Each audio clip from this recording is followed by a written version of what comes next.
여러분 반갑습니다. 오늘은 주시니도 여호와시오 거두시니도 여호와라. 욥기 1장 21절에 이르되 내가 모태에서 알몸으로 나와 싸운즉 또한 알몸이 그리로 돌아갈지라. 주시니도 여호와시오 거두시니도 여호와시오니 여호와의 이름이 찬송을 받으실지니이다 하고, 오늘의 본문입니다. 우리가 인생 살면서 크고 작은 고난을 경험합니다. 아마도 고난을 한 번도 경험하지 못했다 이런 사람은 없을 거예요. 그래서 우리가 이 고난의 문제는 인생의 가장 핵심적인 질문 중에 하나고, 우리가 신앙생활 할 때에도 이 고난의 문제가 가장 핵심적인 문제가 돼요. 왜 믿는 자들이 고난을 받는가? 때로는 믿지 않을 때 고난을 받고 그것 때문에 예수 믿고 구원받게 된 사람도 있기는 있어요. 그런데 우리는 될 수만 있다면 고난을 덜 받게 해달라고 기도하지 않습니까? 아무리 고난이 유익이 있다고 해도 고난 받기는 싫어요. 여러분, 고난 받기 좋습니까? 아니요. 아니죠? 고난은 될 수 있으면 나를 비껴가면 좋을 것 같아요. 근데 자기가 기도하고 또 원치 않는다고 해도 고난은 우리 인생의 수없이 찾아오고, 사람에 따라서 어떤 사람은 아주 견딜 수 없는 고난을 겪는 사람이 있고, 한 번 고난을 당하는 것이 아니라 계속해서 고난에 고난을 이기고 고난이 또 고난을 낳는 그런 인생을 사는 사람이 있어요. 왜 그런가? 근데 믿는 사람들에게 있어서는 하나님은 우리의 아버지이시고 우리는 하나님의 자녀인데 왜 그런 자녀에게 더 고난과 고통을 주시는가? 이것은 정말 우리 인생 살면서 가장 겪고 있는 고민 중에 하나고, 욥기가 바로 그거예요. 우리가 요즘 새벽 기도 때 욥기를 한 장씩 묵상을 하고 있지 않습니까? 하나님께서 이 욥기를 성경 66권 중에 넣어주신 것 분명히 이유가 있을 것이라고 생각이 들어요. 우리가 이 하나님의 말씀이 66권 말고도 다른 성경이 많이 있는 걸 여러분 혹시 아세요? 카톨릭은 중간에 조금 더 몇 개를 더 넣었어요. 그리고 이것이 정경화되면서 교회에서 회의를 거쳐서 66권으로 딱 정한 건데, 그 정할 때까지 여러 가지 논란이 많았던 성경이 있어요. 예를 들어서 무슨 아가서라든지, 신약에서는 야고보서 같은 경우, 구약에서는 욥기, 이런 책들이 이거 정경에 넣어야 되느냐 말아야 되느냐, 어떤 사람은 빼야 된다. 야고보서 같은 경우, 아니 우리가 믿음으로 말미암아 구원을 얻는 것인데 무슨 행함이 뭔 중요하냐. 근데 저는 야고보서가 우리 정경 속에 들어온 것이 얼마나 다행스러운지 몰라요. 우리가 믿음을 오직 믿음으로 말미암아 구원받는다.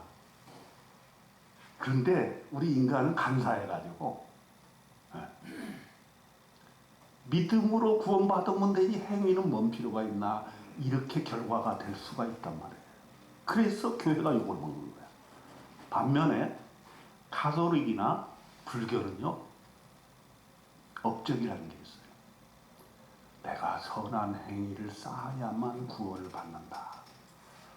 여러분, 놀랍게도요, 불교인들, 가톨릭인들이요, 그것 때문에도 선한 일을 많이 합니다. 하루에 한 가지씩 선한 일을 하자. 좋은 거 아니에요? 물론 교리가 우리랑 조금 다르긴 해요. 또 얄팍하게 선한 행위를 해가지고 구원받으려고 하는 아주 이기적인 것이다, 이렇게 생각할 수도 있어요. 그러나 만일 우리가 믿음으로 말미암아 구원받는다라고 하는 것이 행함을 갖다가 소홀히 여기는 것이 된다면 그건 안 될 일이죠. 신앙을 잘못 이해하는 것이고 하나님의 뜻을 잘못 이해하는 거예요. 그 야고보서가 얘기하는 게 그거거든요. 우리가 믿음만으로 구원 얻는 것이 아니라 믿음에는 반드시 행함이 따라야 된다. 그래야 진실한 믿음이라는 거죠. 믿는다 하고서는 아무 선한 행위도 안 하면 그게 무슨 믿는 거냐 이거예요. 그런데 그런 책을 정경에서 빼버리려고 했다니 말이 됩니까? 우리의 믿음으로 말미암은 신앙을 견제를 해주고 균형 감각을 갖게 해주고 우리의 믿음이 실천할 수 있도록 해준 게 바로 이 야고보서 아니에요. 야고보서. 욥기도 마찬가지예요. 욥기를 읽어보면 신앙심이 없는 사람은 굉장히 시험에 빠질 가능성이 많습니다. 우리는 전통적으로 모든 고난은 하나님께서 주신 것이고 그래서 감사해 그걸 받아들여야 되고 그리고 분명히 그 고난에는 무슨 뜻이 있을 것이다. 하나님의 깊으신 뜻이 있다. 이렇게 하는데 욥은요 거기 보면 42장을 갖다가 계속해서 그것을 논쟁을 해요. 정말 고난이라는 것이 죄 때문에 오는 것이냐?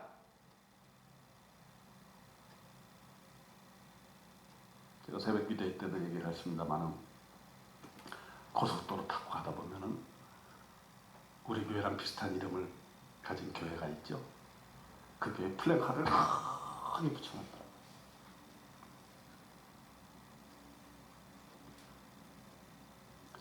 고난과 죄의 문제에 관해서 써놓은 거예요.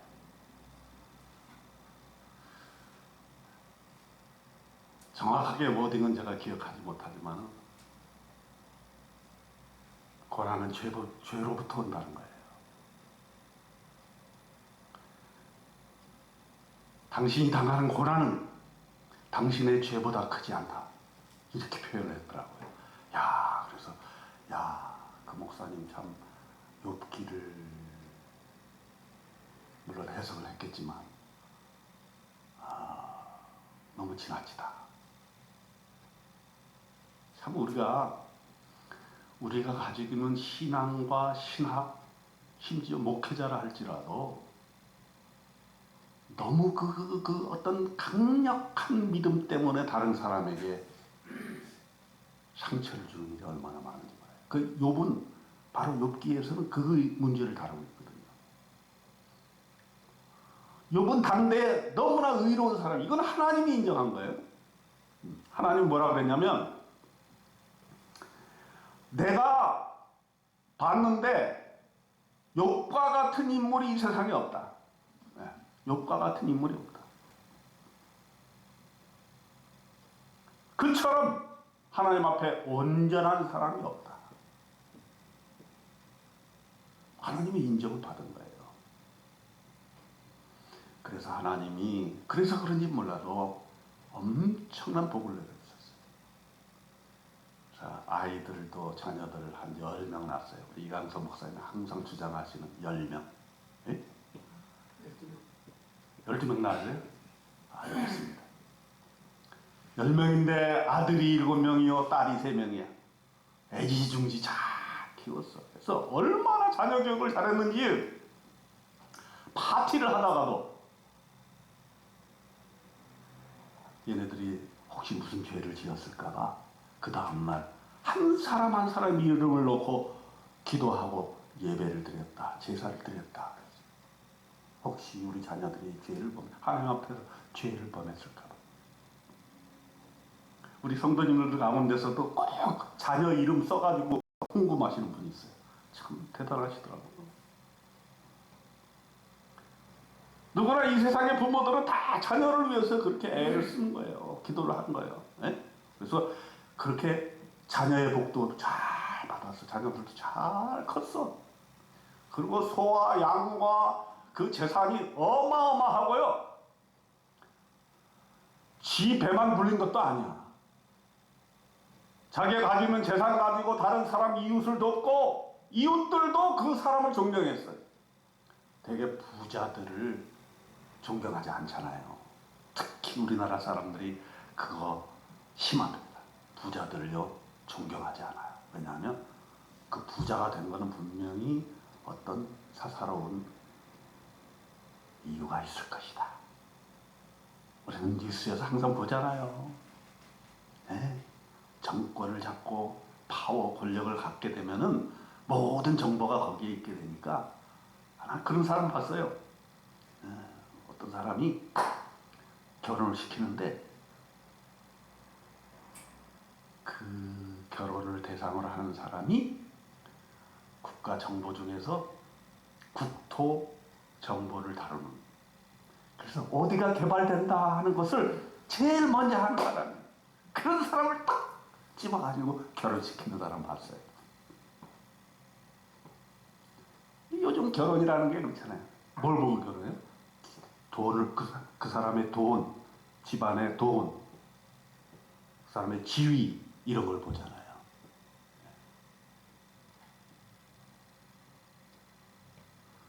근데 이 욥은 그렇게 해서 돈 번 게 아니라 정말 하나님 앞에서 신실하게 온전하게 삶으로써 하나님께서 복을 내려주셔서 소떼와 양떼와 자녀들이 얼마나 많은지 참 부자가 되었어요. 그런데 어느 날 갑자기 욥에게 고난이 닥친 거예요. 하루아침에 있는 재산을 쫙 말았어요. 완전히 아버지가 됩니다. 자녀들이 부모 없어서 죽었습니다.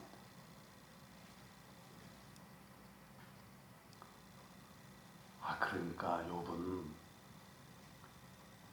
얼마나 정신이 없었겠어요. 아무리 신앙이 좋고 하나님 앞에 의로운 생활을 하던 욥도 충격을 받았을 겁니다.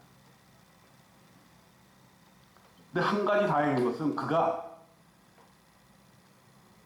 재물에 목숨을 걸 만큼 재물을 하나님처럼 섬기지를 않았던 것 같아요.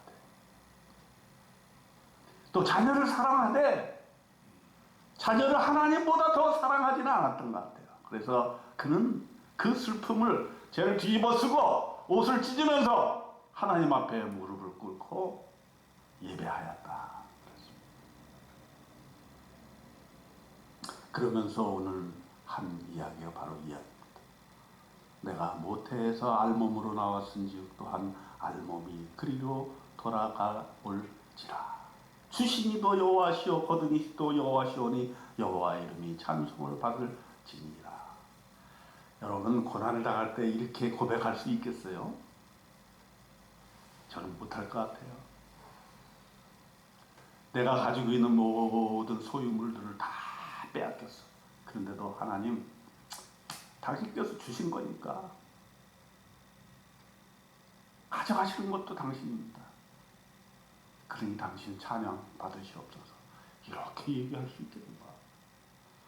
근데 욥기 1장에서 하나님께서 이 말씀을 두신 것은 우리에게 고난이 왔을 때 이러한 자세와 이러한 믿음을 가지고 있어라 라고 하는 거예요.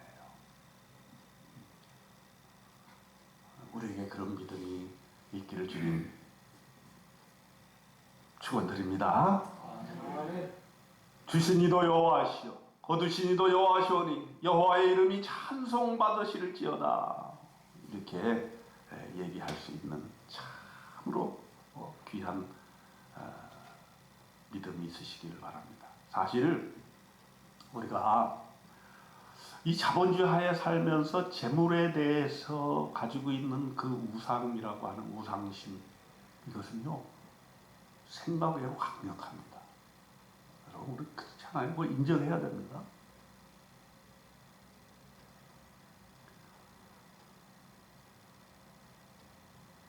결혼도 재물 때문에 결혼하는 거고 결혼하지 않는 것도 재물 때문에 안 하는 거예요. 또 우리에게 재물이 다 없어졌을 때 우리가 가지고 있는 그 상실감과 낭망은 이루 말할 수가 없을 것입니다.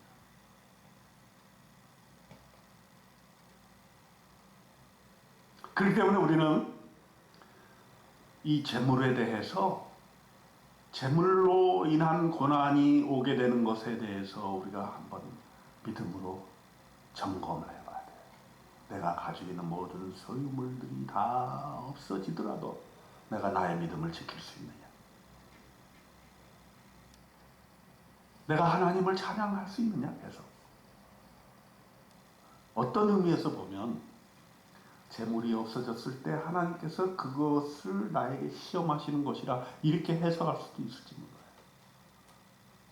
욥이 아마 그런 경우일지 몰라요. 하나님께서 사탄을 통해서 얘기하시긴 했어요. 야, 욥이 이렇게 믿음이 좋고 온전한 사람인데 네가 자꾸 그거 재물 때문이다, 축복 때문이다 이렇게 얘기를 하니까 한번 가서 그럼 한번 시험적으로 해봐라. 다만 생명은 건들지 마. 그랬다는 거예요. 그래서 하나님이 욥으로 하여금 그 재산을 다 빼앗아도 욥이 정말 믿음 안에 굳건히 서 있는가 한번 보려고 하는데 하나님의 마음에 딱 들게끔 욥은 흔들리지가 않았던 거예요. 근데 또 사탄이 다시 한번 얘기합니다. 자, 재산과 자녀까지도 했는데 얘가 흔들리질 않아요. 근데 하나님 조금 생명은 안 건드리더라도 육체의 질병을 건강의 문제를 주게 될 것 같으면 아마 달라질걸요. 이렇게 얘기하는 장면이 나와요. 그래서 그래? 그러면 생명은 건들지 말고 그에게 한번 건강 문제를 한번 고난으로 줘봐. 이렇게 하나님이 허락을 했다는 거 아니에요. 건강의 문제가 이제 오게 됩니다. 자, 재산을 잃어버렸고 자녀를 부모보다 앞세웠고 그것마저도 참 고난스러운데 거기에 자기 육신까지 죽을 병에 걸렸다는 것이죠. 아, 여기에 욥이 흔들흔들 거립니다. 육신의 고통이라고 하는 것은 우리가 참 참기 힘든 것입니다. 네. 여러분 가능하면 건강하시길 바랍니다. 네. 왜냐하면 우리 육신이라고 하는 것은 성령의 전이라 그랬어요. 그래서 우리 육신이 성령께서 거하시도록 건강할 필요가 있습니다. 그렇기 때문에 건강을 유지하는 것 매우 중요합니다. 근데 제가 지난 2주 동안 저거를 했어요. 연속 혈당 측정기를 한번 해봤어요. 아, 참 현대의학이 대단하대요. 예. 그래가지고 붙여가지고 이제 핸드폰에 쫙 나와. 뭘 먹으면 어떻게 된다는 변화가 쫙 나와요. 그래서 내가 이제 우리 사모한테도 이거 해봐야 된다. 예. 제가 하는 이유는 뭐냐면 제가 아직 당뇨는 아닌데 우리 아버님이 당뇨였기 때문에 가족력이 있을 가능성이 많다. 그래서 조심해야 되겠다. 근데 조심이 잘 안 돼. 예.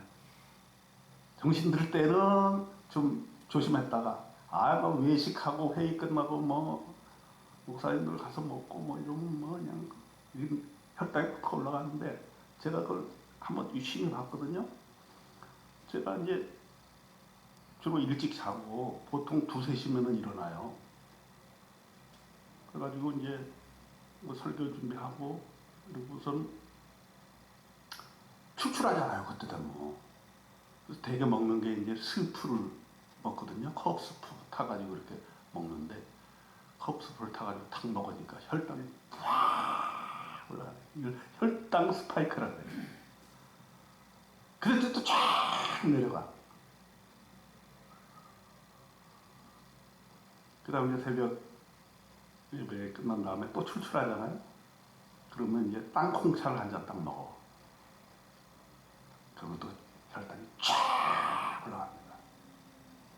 그리고 또 쫙 내려가요. 그래서 제가 어떻게 했겠어요? 그 다음부터는 빈속에 스프하고 땅콩차를 안 먹습니다. 식생활의 변화가 오는 거죠. 그 다음에 식사를 할 때 외식을 하잖아요. 외식을. 그러면 뭐 틀림없어요. 혈당이 팍 올라갑니다. 네. 집에서 먹으면 좀 잔잔해요.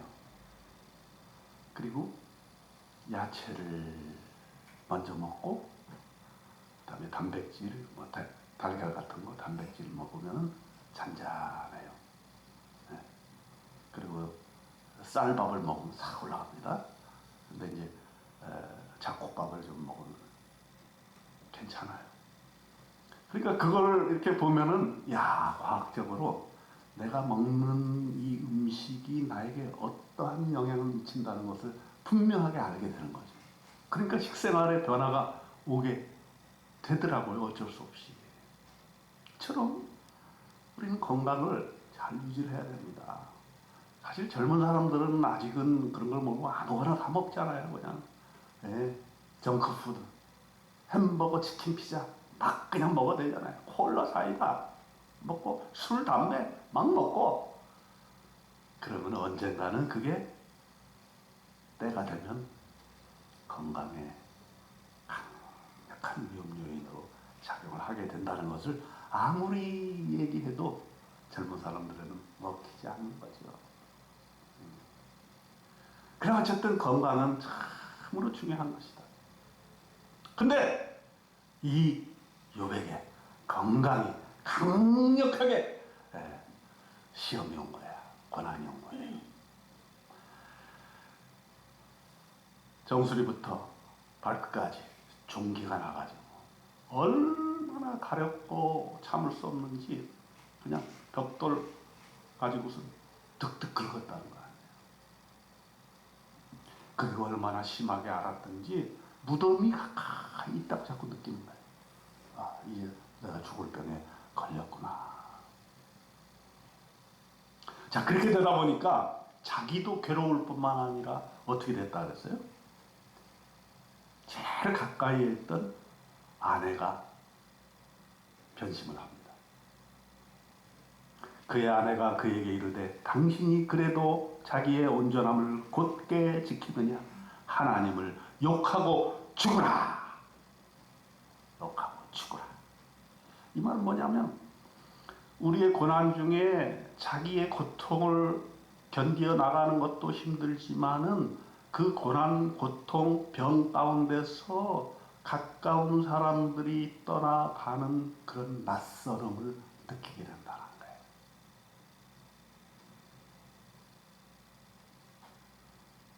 아내가 떠나고 친구들이 떠납니다. 이 욥기에 보면 친구 3명이 나와가지고 계속 변론을 해요. 네가 지금 고난당하는 그것이 너의 죄 때문이야. 분명히 네가 사람들 앞에서는 뭐 대단한 착한 사람이고 온전한 사람인 것처럼 보였지만 분명히 너는 하나님 앞에 지은 죄가 있고 하나님이 그것을 심판하신 거야. 그래서 네 질병이 그것으로부터 온 것이야. 이렇게 얘기를 하는데 욥은 너무 그것이 억울한 거예요.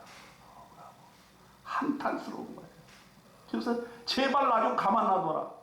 너네들이 아니 나를 위로하겠다고 병 문안하러 온 너희들이 왜 나를 이렇게 힘들게 만드느냐. 상처에 소금을 뿌리느냐.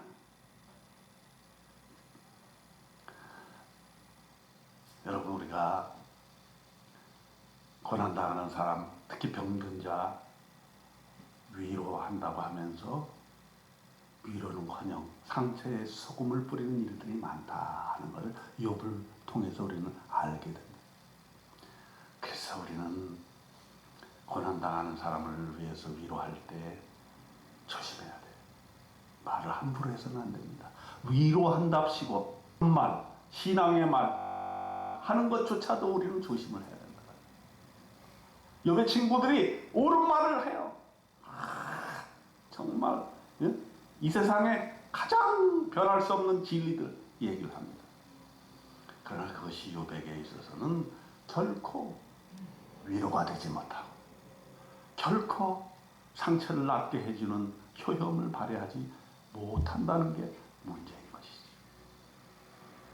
그래서 우리는 욥을 읽으면서 나의 고난의 문제도 해결해야 되겠지만 다른 사람의 고난에 대해서 내가 어떻게 접근하고 어떻게 도와주고 어떻게 말로 위로를 할 것인가도 깊이 생각을 해야 된다고 하는 것이죠.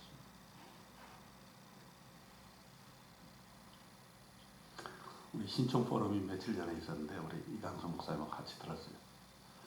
그 강사분이 뭐 전문하신 사람이냐면 그 죽은 장례 식장에 가서 어려운 일을 당한 그분을 위로하는 그런 문제에 대해서 얘기를 했는데요. 목사님들이 그런 분들을 어떻게 위로해야 되느냐, 무슨 말로 위로해야 되느냐, 이제 그 문제를 얘기하는데 가장 많이 하는 말, 천국에 가셨으니 위로받으시고 울지 마시고 기뻐하세요. 네. 근데 그것은 잘못이라는 거예요. 우리 그렇게 얘기 많이 하잖아요. 전혀 위로가 되지 않는다는 거예요. 특히 자녀를 먼저 보낸 부모 앞에서 우리가 할 말이 없죠. 근데 그 앞에서 꼭 그런 말 하는 사람이 있다는 거예요. 특히 권사님들이 그런 말을 많이 한대요. 하나님께서 특별히 필요하셔서 천사들을 만들기 위해서 당신의 아들, 딸을 데려가셨습니다. 그러니 기뻐하세요. 슬퍼하지 마세요. 이런다는 거예요. 복창 터지는 일이라는 겁니다.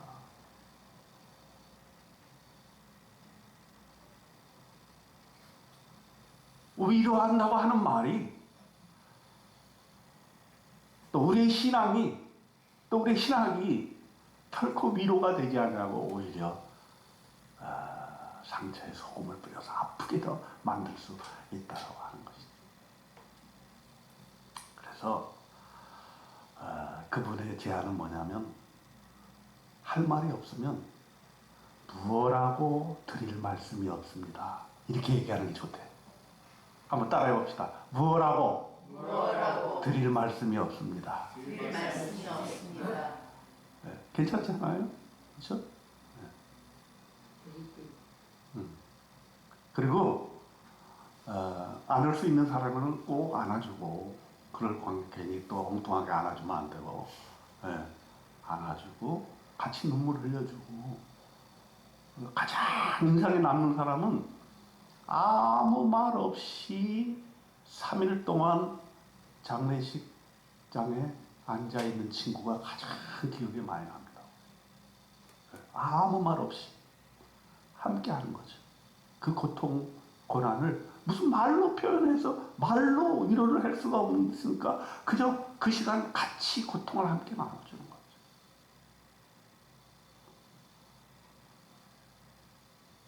저는 이런 얘기를 들으면서 항상 그 세월호에 자식들을 먼저 보는 부모들을 항상 생각하게 돼요. 그렇죠? 네. 자식들이 먼저 갔는데 얼마나 가슴이 미어지셨어요.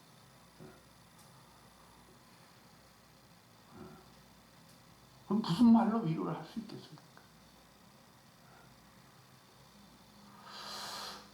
또 지난번에 일본에서 쓰나미가 와서 많이 죽었잖아요. 근데 어떤 목사님 또 그런 말씀을 하세요. 굉장히 신앙이 좋으신 말씀이에요. 일본 놈들이 예수를 안 믿어가지고 하나님께서 심판하신 거라. 쓰나미로 확 쓸어버렸다는 거예요. 섬뜩하잖아요. 우리도 그런 말 하면 안 되죠. 그죠?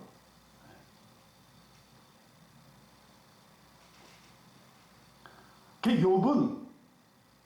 욥기에서 그런 여러 가지 얘기를 하고 있는 거예요. 뭐냐면 고난이라는 것이 한마디로 뭐라고 얘기할 수 없다. 왜 고난이 오는 거라고 얘기할 수 없다. 왜 죄 때문에만 오는 것이라고 얘기할 수 없는가? 세월호 가족의 부모들이 죄 때문에 자식들을 다 잃어버렸습니까? 쓰나미가 죄 때문에 그 일본 사람들이 다 죽었습니까? 우크라이나 전쟁에서 죄 때문에 우크라이나 백성들이 힘없는 나라에 살았다는 이유만으로 죽어야만 합니까? 그렇게만 설명할 수 없는 고난들이 우리 인생에도 많지 않습니까? 또 욥이 말한 건 뭐냐면 왜 나에게만 이렇게 고통 가운데 심한 고통을 주십니까? 악한 일을 하는 저 사람은 잘 살고 있는데 내가 죄 지었다고 그렇게 합시다. 그럼 내가 이러한 고통을 겪을 만큼 재산 다 잃어버리고 자녀 다 잃어버리고 건강도 다 잃어버리고 아내도 떠나고 친구들도 나를 향하여 손가락질하는 이런 대접을 받을 만큼 내가 그렇게 큰 죄를 지었습니까? 하나님 앞에 하소연을 하는 거예요. 그렇기 때문에 우리는 함부로 다른 사람의 고난에 대해서 그건 죄 때문이다 너 회개해라 이렇게 얘기하면 안 된다는 거예요. 믿음의 사람이기 때문에 조심해야 된다는 거예요.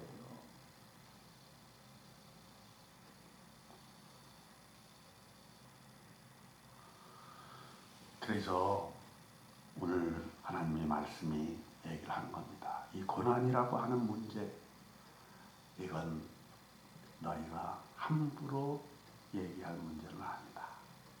이해할 듯 하면서도 이해가 안 되는 게 고난이고, 결국은 나중에 이제 욥기 결론 부분에 가서는 이 세상 천지를 지으신 하나님께서 결국은 마지막 결말을 내시는데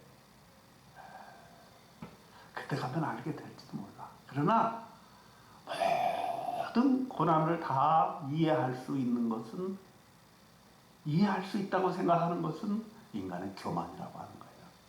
알 수 없는 고난이 우리에게 오는 것입니다. 다만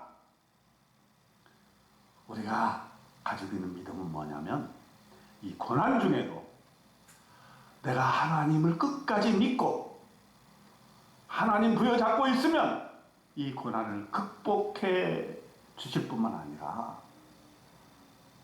반드시 나에게 선한 결말을 주실 것이라는 믿음, 이 한 가지 가지고 나아간다라고 하는 것이 욥의 주제라고 이렇게 볼 수가 있겠습니다. 여러분, 우리가 고난의 문제를 어떻게 해결해야 될지, 왜 고난이 오게 되었는지 알 수 없습니다. 하지만 오늘 욥이 한 말, 주시니도 여호와시오 거두시니도 여호와시오니 여호와의 이름을 찬송하는 그러한 마음과 태도, 우리가 의지적으로 그런 결단을 가지고 어떠한 고난이 와도 우리가 그것을 주신 여호와 하나님을 찬양하는 그 길에서 벗어나지 않고 올곧게 그 고난을 잘 받아들이고 결국에는 승리하시는 저와 여러분 되시기를 주님의 이름으로 축원드립니다. 아멘. 기도합니다. 하나님 아버지, 우리가 인생 살면서 많은 고난을 받았습니다. 이해되는 고난도 있고 이해하지 못하는 고난도 있습니다. 하지만 하나님께서 분명히 허락하셨기 때문에 나에게 일어난 고난, 그 고난을 감당할 수 있는 믿음 주시고 그 고난 당하는 사람들을 깊이 이해하고 나와 같은 고난을 당한 사람들을 도와줄 수 있는 귀한 선교의 계기로 삼을 수 있도록 하나님 도와주시기를 간절히 바라옵고 원하옵나이다. 우리 주님 예수 그리스도의 이름으로 간절히 기도드리옵나이다. 아멘.